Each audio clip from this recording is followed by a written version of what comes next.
नमस्ते दोस्तों।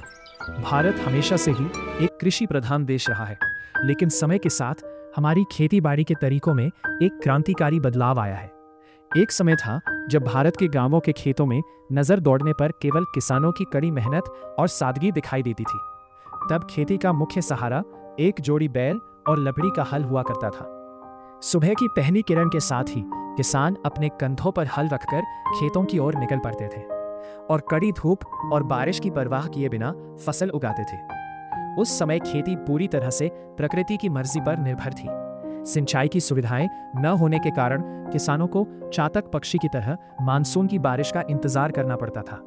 केवल गोबर की खाद और अपने हाथों से बचाकर रखे गए बीजों का उपयोग करके ही तब फसल उगाई जाती थी, जिससे परिवार का गुजारा बड़ी मुश्किल से हो पाता था।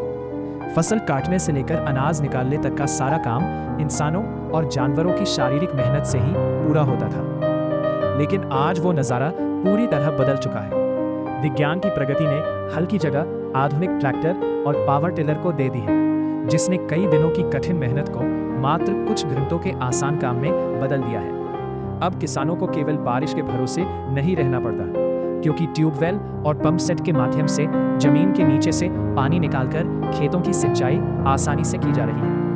ड्रिप इरिगेशन जैसी आधुनिक तकनीकों से पानी की बर्बादी कम हुई है और पैदावार बढ़ी है। उन्नत हाइब्रिड बीज और वैज्ञानिक खाद के उपयोग से अब फसलों का उत्पादन कई गुना बढ़ गया है। यहाँ तक कि वर्तमान में कई जगहों पर ड्रोन के जरिए खाद और कीटनाशकों का छिड़काव किया जा रहा है, जो कभी कल्पना से परे था।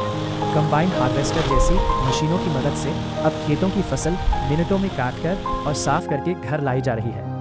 तकनीक के इस बदलाव ने हमारे किसानों को न केवल राहत दी है, बल्कि भारत को दुनिया भर में खाद्य क्षेत्र में आत्मनिर्भर बना दिया है। पुराने जमाने की वह सादगी शायद आज मशीनों की भीड़ में थोड़ी धुंधली हो गई है, लेकिन आधुनिकता के इस स्पर्श से खेती अब पहले से कहीं अधिक लाभदायक और आसान है। इस विकास की कहानी हम सभी को जाननी चाहिए। दोस्तों, भारत का इतिहास और ऐसी ही और भी रोमांचक जानकारी नियमित रूप से पाने के लिए हमारे चैनल को सब्सक्राइब जरूर करें। वीडियो अच्छा लगा हो तो इसे लाइक करें और कमेंट में बताएं कि आप किस जिले से हमारा वीडियो देख रहे हैं। आपका एक छोटा सा सहयोग हमें नए नए वीडियो बनाने के लिए बहुत प्रोत्साहित करता है।